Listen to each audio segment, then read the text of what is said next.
Halo sahabat Profit Shooter dimanapun kalian berada, kembali lagi bersama saya di sini Imadi Dupiandika SSI Magister Manajemen dalam channel kesayangan kita semua, Profit Shooter.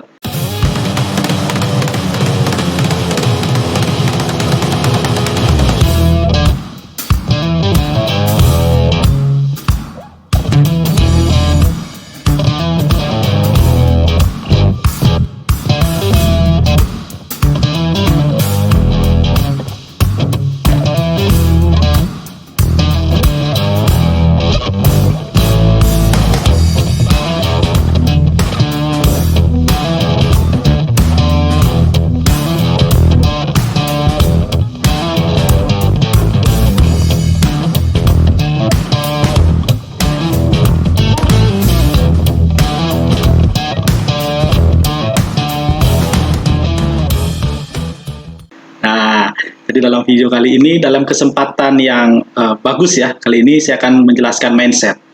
Nah, jadi kali ini bukan membahas tentang perusahaan, jadi prospek perusahaan, kemudian berita, cerita perusahaan itu enggak ya. Kali ini akan membahas seputar mindset.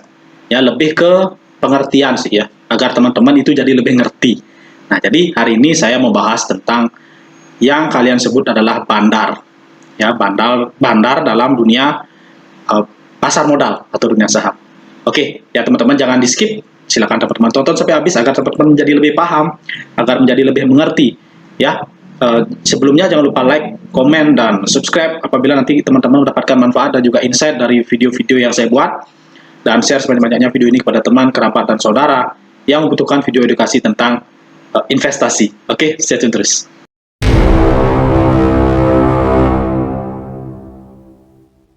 Baik, ya rekan-rekan sekalian, kali ini saya akan membahas tentang yang namanya bandar. Nah, jadi bandar itu apa sih ya? Kenapa sih banyak orang yang katanya terjebak bandar? Ya, oh katanya kita lagi dimakan bandar A, kita lagi dikerjain sama bandar B. Nah, itu sebenarnya benar nggak sih ya? Nah, jadi sebelum bisa kita ke sana, saya mau bahas dulu nih tentang pengertian bandar atau definisi bandar. Ya, jadi definisi bandar secara kata ya. Jadi bandar itu adalah pemain yang melawan banyak pemain sekaligus. Nah, jadi menarik ya. Jadi bandar ini katanya dia bermain dalam satu meja ya bersama pemain-pemain lainnya. Jadi dia ini bukannya tidak kelihatan, tapi dia ini ada di sana gitu loh. Jadi kalau kita misalkan analogikan ke bandar judi ya, judi konvensional ya. Jadi sebelumnya ini memang seperti agak eksplisit ya kontennya, tapi memang artinya bukan kita merekomendasikan bahwa oh nanti teman-teman judi ya, bukan seperti itu ya. Jadi setiap kata-kata judi, setiap kata-kata yang non halal ya, ini memang merupakan edukasi. Jadi biar teman-teman paham dengan analoginya. Nah, jadi bandar dalam judi ya teman-teman bisa sebutkanlah ada misalkan judi kartu, kemudian judi bola. Judi kartu itu dia kan si bandar itu kan ada dalam meja, ya. Baik judi bola juga, dia sebenarnya ada di sana. Dia yang mengontrol permainan. Nah, jadi kita tidak bisa bermain, kita tidak bisa bertaruh jika tidak ada bandar. Nah, ini teman-teman harus paham ya. Kita tidak bisa bermain atau kita tidak bisa berjudi jika tidak ada yang namanya bandar. Nah, bandar ini ada yang bisa mengontrol pertandingan atau bisa mengontrol hasil akhir, ada yang tidak. Nah, jika dia tidak bisa mengontrol permainan, berarti dia harus memiliki teknik dalam bermain. Ya, jadi bandar itu ujung-ujungnya memang harus selalu untung. Ya, karena memang tujuan bandar adalah agar untung. Nah, jadi dia bermain di probabilitas. Nah, jadi dia selain memiliki teknik, dia juga harus memiliki modal. Nah, kalau dia tidak memiliki modal, berarti dia harus memiliki teknik dong. Mungkin saja dia misalkan punya uang 2 juta gitu, tapi karena dia memiliki teknik yang bagus, teknik mengontrol permainan, itu dia bisa menang. Nah, seperti misalkan judi bola adil misalkan. Dia kan ada teknik tertentu yang dimana nanti kalau misalkan bolanya itu mengarah ke yang banyak ya, kita bilang pemain yang lebih banyak memilih di sana, itu kan ada tekniknya. Misalkan gimana gitu ya. Apakah bolanya atau mejanya yang dipelintir sehingga bolanya mengarah ke daerah yang tidak banyak orang milih di sana misalkan. Atau misalkan judi kartu. Jadi tekniknya bagaimana dia bisa mengacak kartunya itu biar dia untung gitu. Jadi dia tetap bermain di probabilitas. Nah, itu kalau dia tidak memiliki modal, dia mengertinya di teknik. Nah, kalau misalkan dia ngerti teknik, minimal dia harus punya modal besar. Jadi misalkan dalam satu meja ada bermain 4 orang, dan satu orang itu misalkan bertaruh, misalkan bawa uang 1 juta ya, berarti kan ada 4 juta. Berarti dia minimal harus punya uang 4 juta, minimal ya, minimal. Saya bilang minimal, karena kalau dia nggak punya uang segitu, mending dia jadi pemain aja. Nah, jadi di sini teman-teman paham dulu ya, bahwa kalau misalkan judi offline itu harus ada bandar. Nah, kalau tidak ada bandar, itu tidak bisa kita bermain atau bertaruh atau berjudi. Nah, mungkin ada teman-teman yang bertanya di sini, oh kalau misalkan ada tanpa bandar pun kita bisa bertaruh, ya. Misal kita cari teman aja 1 orang atau 2 orang kita bertaruh. Nah, itu kalau mereka yang kalah mau bayar kan. Kalau nggak bagaimana? Nah, kalau sama bandar kan pasti dibayar. Kita kalau menang dibayar, kalau kalah ya pasti uang kita diambil. Nah, itu kalau judi offline, judi konvensional, kita bilang judi ya. Nah, berarti judi itu, bandar itu adalah orang yang menyelenggarakan permainan, ya. Dia memang selalu ingin cari untung, dan dia memiliki teknik bermain dan juga memiliki modal. Nah, ini kata kuncinya. Sekarang kita beralih ke pasar modal. Nah, apakah bandar ini ada di pasar modal? Nah, no ya. Saya tidak menyebutnya dengan sebutan bandar. Jadi memang kalau bandar itu lebih ke konotasinya ke judi. Ya, karena kalau judi itu kan 50%, 50%. Kita sebagai pemain probabilitasnya menang atau kalah. Tapi kalau sebagai bandar, dia memiliki yang namanya probabilitas, beberapa angka yang akan keluar, berapa pemainnya, nah itu dihitung probabilitasnya. Nah, kalau misalkan di pasar modal, ya, bandar itu lebih disebut sebagai sebutan market maker, ya, atau kita sebut saja MM. Nah, jadi MM ini memang kumpulan dari banyak bandar, atau yang mereka sendiri sebut bandar. Nah, kenapa? Karena kalau misalkan bandar di pasar modal, ya, itu dalam satu saham aja tidak memungkiri ada lebih dari satu bandar.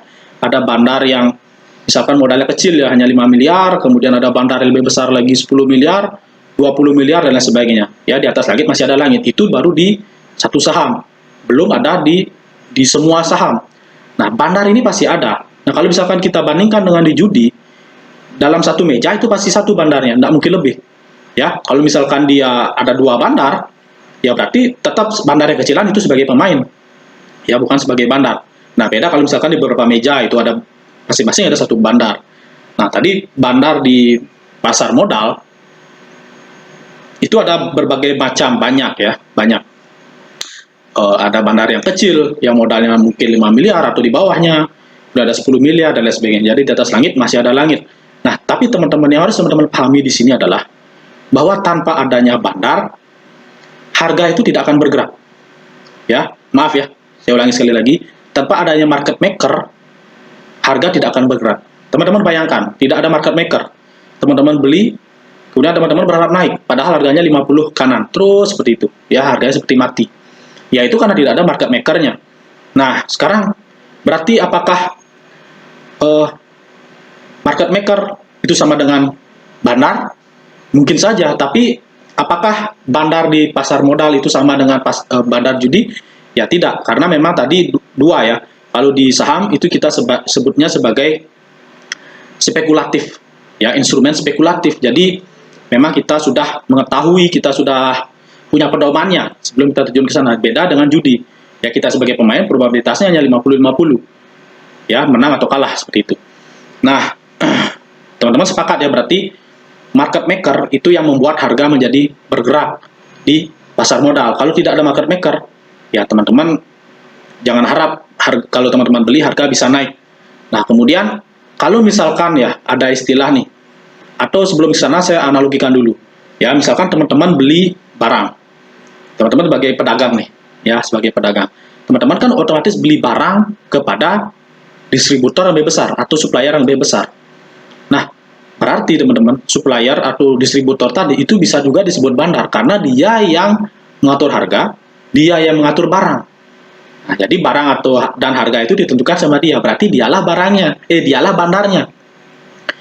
Ya, sama aja seperti kita di pasar modal. Jika bandar itu mungkin market maker sedang wait and see misalkan ya.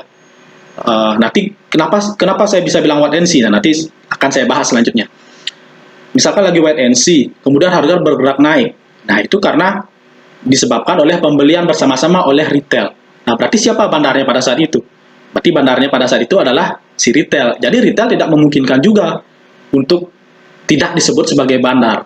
Nah, oleh karena itu saya lebih memilih menyebut bandar itu dengan sebutan market maker atau penggerak harga. Nah, berarti teman-teman ada yang bertanya, kalau misalkan kita sudah tahu market maker, buat apa kita belajar teknikal dan fundamental? Nah, ini big no juga ya, karena di sini banyak kelirunya. Teman-teman baru pertama kali terjun ke dalam dunia pasar modal, itu saya yakin 99% pasti ke teknikal lebih dahulu. Ya, teman-teman pasti melihat chart, kemudian teman-teman tarik garis sana sini, indikator segala macam. Nah, kemudian kalau merasa belum puas, teman-teman belajar fundamental, teman-teman belajar laporan keuangan, teman-teman belajar prospeknya, kemudian kondisi perusahaan saat ini.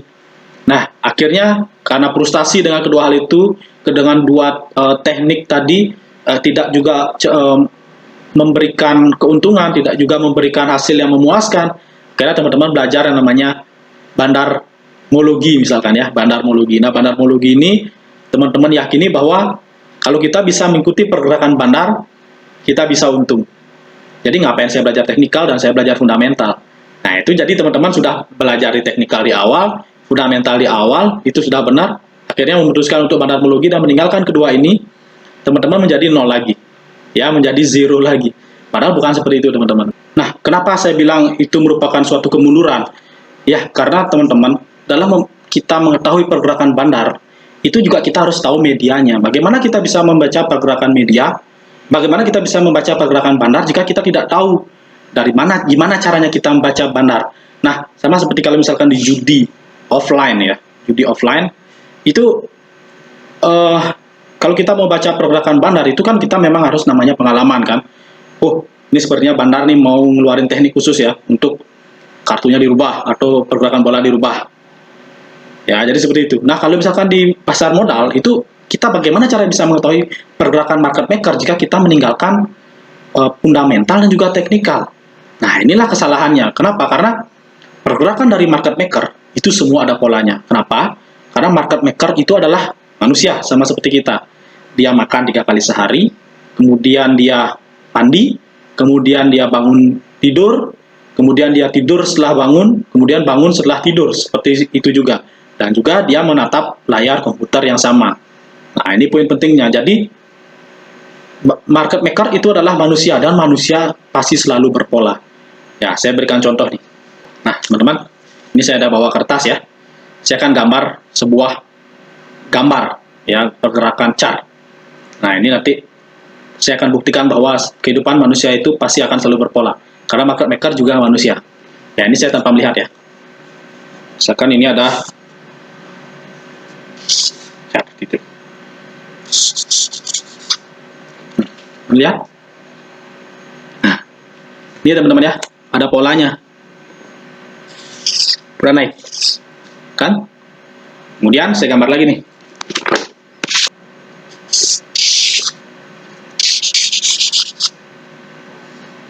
Ya, ada polanya kan? Ya. Kemudian saya gambar lagi nih.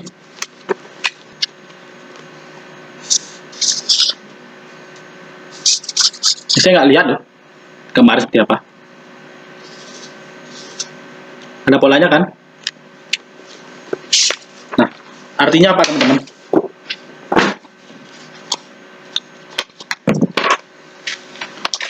Artinya yang pertama, kehidupan manusia itu pasti akan selalu berpola. Dan kalau pola di pasar modal itu pasti hanya ada 3. Yaitu yang pertama, naik, uptrend, ataupun sideways ya, dan downtrend. Nah, itu pola majornya.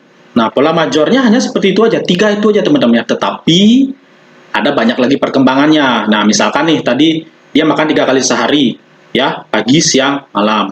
Nah, apa mungkin dia makannya itu hanya misalkan pas waktunya, pagi misalnya selalu jam 7, siang selalu jam 12, malam selalu jam 7, kan enggak ya, pasti ada yang namanya pergeseran kan. Misalkan dia biasa jam makan jam 7, tiba-tiba bulan depan dia makannya jam 8. Dari jam 12 makan siang, kemudian jadi jam 11 misalkan, atau makan biasa jam 7 jadi makan jam 9. Nah, tetapi kan tetap makan 3 kali sehari. Polanya tetap, tapi waktunya bergeser. Nah, jadi teman-teman, inilah pentingnya selalu saya tekankan bahwa kalau kita menganalisis ya sebuah pergerakan chart, itu pasti saya selalu bilang Q to Q, karena memang dari Q to Q itu pasti akan ada ceritanya. Nah, cerita seperti apa? Karena dari sana kita bisa ketahuan nih, oh berarti dia makan siangnya bergeser. Ya, dari kita lihat Q pertama misalkan ya, kita bandingkan Q pertama tahun 2020. Oh, dia makan siang jam 7. Q kedua uh, Q pertama tahun 2022 ya, misalkan. Oh, hampir mirip. Ya, terjadi lagi dia makan paginya. Makan siang ya. Tadi saya sebutkan makan siang atau makan pagi ya. Makan pagi misalkan. Ya, tapi mundur jadi jam 8. Nah, dari sana kita bisa ketahuan, oh, dari Q1 2021 makan jam 7, Q1 2022 makan jam 8, kemungkinan nanti Q1 2022 seperti apa, 2023 seperti apa. Nah, seperti itu ya. Kita bisa tahu. Nah, yang jadi pertanyaan adalah bagaimana kita bisa mengetahui pergerakan dari market maker jika kita meninggalkan teknikal dan fundamental.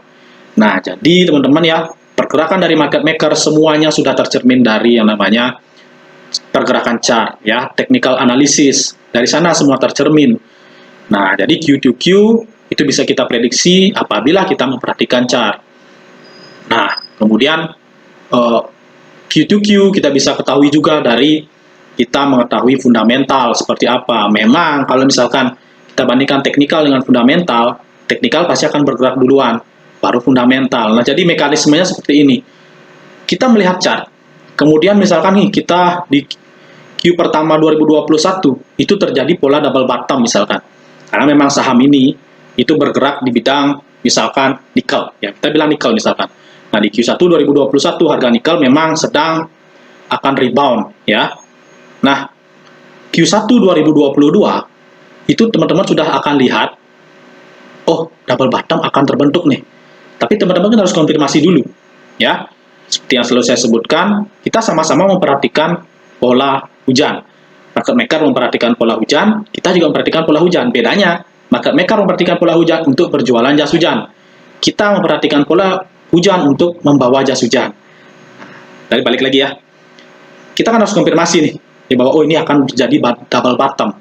Ternyata memang benar terjadi double bottom. Itulah sinyal kita untuk bahwa ini bandar sedang akan menaikkan harga, seperti itu. Nah, dia sedang akan menaikkan harga, berarti kan dia perlu yang namanya profit. Ya, dia perlu jualan. Nah, jualan itu biasanya dia merilis sebuah berita. Akhirnya beritanya ada. Nah, jadi teknikal yang bergerak duluan, baru nanti beritanya. Apakah itu berita Q1-nya laba bersih meningkat segala macam. Kemudian juga sedang ada proyek baru yang digarap sehingga menyebabkan laba bersihnya meningkat. Kemudian ada diakuisisi, misalkan ada produk, misalkan dia mengakuisisi perusahaan tertentu seperti itu ya. Nah, setelah pergerakan teknikal, baru dia membuat berita-berita yang dimana nanti akan menarik retail, tujuannya agar dia bisa jualan. Nah, ya, jadi mekanismenya seperti itu teman-teman. Jadi memang dengan teknikal kita bisa mengetahui pergerakan awal bahwa ini market maker akan menaikkan harga atau sedang menurunkan harga. Nah, tapi perlu konfirmasi juga. Ya, kita memperhatikan pola pergerakan kita, pola pembentukan hujan. Kita sama-sama perhatikan di layar komputer yang sama. Tapi memang tujuannya berbeda, dia untuk jualan jas hujan, kita untuk membawa jas hujan. Nah, dengan fundamental pun memang agak belakangan, tetapi memang itu mencerminkan. Nah, jadi kalau trader, misalkan kita posisi sebagai trader nih, ya kan ada peribahasa di mana trader itu adalah buy on rumor, sell on news. Nah, itu patokannya. Tetapi kalau misalkan pada saat news keluar dan trader ini memperhatikan bahwa oh, berita yang rilis ini belum berakhir nih, masih ada cerita lanjutannya.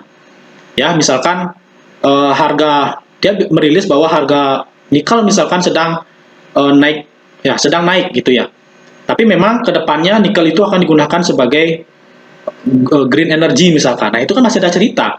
Nah, berarti trader bisa sell on news atau hold on news. Nah, itu kita sebagai trader. Sebagai investor pun kita juga bisa waspada. Artinya dengan adanya berita ini, ya kita sudah memperhatikan technical analysis dan juga fundamental. Oh, dengan adanya berita tadi memang ini nikel akan terus berpotensi naik. Jadi misalkan dia mau naik atau mau turun pun harga sahamnya saya nggak peduli. Ya, saya beli aja terus. Saya nabung aja terus. Ya, jadi seperti itu. Nah, jadi ini balik lagi sih sebenarnya ke awal ya, karena memang konsep trading dan investasi itu memang tidak bisa disamakan dengan di pasar konvensional. Ya, dan juga konsep untuk investasi itu lebih baik untuk menabung ya. Nah, itu semua sudah saya jelaskan di video sebelumnya. Silakan teman-teman tonton kembali video saya sebelumnya. Nah, jadi dengan fundamental dan juga technical analysis kita bisa mengetahui pergerakan dari si market maker. Nah, jadi ya teman-teman sekarang sudah paham ya. Saya harap teman-teman jangan lagi menyalahkan bandar atau market maker jika teman-teman mengalami kerugian. Dan teman-teman jangan juga mencari siapa itu bandar, kemudian apa yang dibeli oleh bandar saat ini, itu jangan. Ya, kita memang perhatikan aja technical analysis dan fundamental analysis itu adalah tool yang powerful bagi kita yang berterjun ke dalam dunia pasar modal. Ya, jadi jangan lagi ada istilah oh kita lagi di kerjaan bandar, kita di cut loss bandar, kita di cut loss bandar ya. Karena memang saya harap teman-teman juga setuju bahwa tanpa ada market maker kita tidak akan bisa yang namanya menggerakkan harga. Jadi harga tidak mungkin akan bergerak tanpa market maker. Jadi market maker itu harus memiliki dana yang jumbo untuk bisa menggerakkan market. Nah, misalkan seperti Goto misalkan ya, Goto misalkan 400 triliun saham yang beredar di masyarakat, ada 20% kalau tidak salah, berarti 20% dari 400 triliun itu berarti ada 80 triliun untuk menggerakkan pasar modal atau menggerakkan harga saham dari Goto. Nah, jadi dengan kita misalkan berinvestasi atau trading di saham big caps dan juga LQ45 itu relatif lebih aman ketimbang kita berinvestasi atau trading di saham-saham gorengan ya, atau saham-saham 50 kanan. Nah, itu untuk menggerakkan harganya, untuk membuat harganya lebih volatile itu jauh lebih gampang karena balik lagi diperlukan modal dan diperlukan teknik ya bagi si market maker. Nah, market maker ini juga dia simpel aja berpikir ya, market maker ataupun bandar-bandar apapun, bandar-bandar judi apapun, dia selalu berpikir simpel. Apabila dia jual, dia harus untung. Dan apabila dia punya uang, dia harus membeli di harga yang murah. Itu aja, simpel aja. Ya. Nah, jadi teman-teman jangan menyalahkan market maker ya. Karena memang tanpa dia kita tidak bisa bertransaksi, kita tidak bisa menggerakkan harga. Jadi harga itu 50 kanan. Yang bisa kita lakukan adalah memperkuat ilmu kita di bidang technical analysis dan fundamental analysis. Sesuaikan dengan profil kita apakah sebagai investor ataukah sebagai trader. Kembali lagi disesuaikan dengan tujuan kita berinvestasi ataupun kita bertrading. Nah, ya, jadi teman-teman, maka dari itu, teman-teman jangan ada yang percaya lagi dengan namanya false break lah. Ya, oh ini false break, oh false break resisten, false break support gitu ya. Kenapa? Karena teman-teman sendiri nggak paham ya kenapa saya sendiri nggak paham ya kenapa teman-teman bisa sebutnya false ya, false break. Padahal memang jadi begini ya teman-teman ya. Lucunya pada saat teman-teman bilang itu false, teman-teman sudah beli nih, ya, kemudian katanya false break, teman-teman jual, baru jual ternyata naik lagi. Nah, jadi memang ya teman-teman ya, kalau kalau teman-teman paham tentang pola itu, jadi memang tidak ada namanya false break itu. Jadi pola itu pasti akan selalu berulang kan. Nah, dia artinya mengulangi pola, tetapi dengan waktu yang berbeda. Nah, jadi misalkan dia memang sudah waktunya makan pagi, tapi dari yang sebelumnya di Q1 2021 dia makan jam 7, Q1 2022 dia bergeser jadi jam 8 atau jam 6 pagi. Nah, jadi seperti itu. Jadi tidak ada yang namanya false break. Jadi memang teman-teman aja yang belum paham tentang pola. Ya, jadi yang nggak mesti sama seperti garis. Teman-teman yang tarik garis itu, apakah harga memang akan menuju ke garis yang teman-teman buat? Kan belum tentu. Kenapa? Karena sekali lagi market maker menetap layar yang sama. Tapi apakah keputusannya sama? Kan enggak. Tapi polanya akan selalu berulang, akan selalu sama. Ya, jadi kesimpulannya adalah polanya yang selalu akan diulang, tetapi dengan waktu yang berbeda. Apakah bergeser maju ke depan ataukah mundur ke belakang? Ya, seperti itu ya teman-teman ya. Nah, semoga video kali ini bermanfaat ya teman-teman. Semoga bisa menginspirasi teman-teman bahwa market maker dan bandar itu seperti apa. Ya, agar teman-teman tidak terjebak lagi dalam yang namanya kita dikerjai oleh bandar. Oke, silakan teman-teman nyalakan lonceng dan belnya agar menjadi yang pertama untuk mendapatkan info-info terbaru dan update-update menarik seputar dunia investasi dan juga trading di pasar modal. Saya Madi Dupiandika, SSC Magister Manajemen, mohon undur diri. See you in the next video. Bye-bye.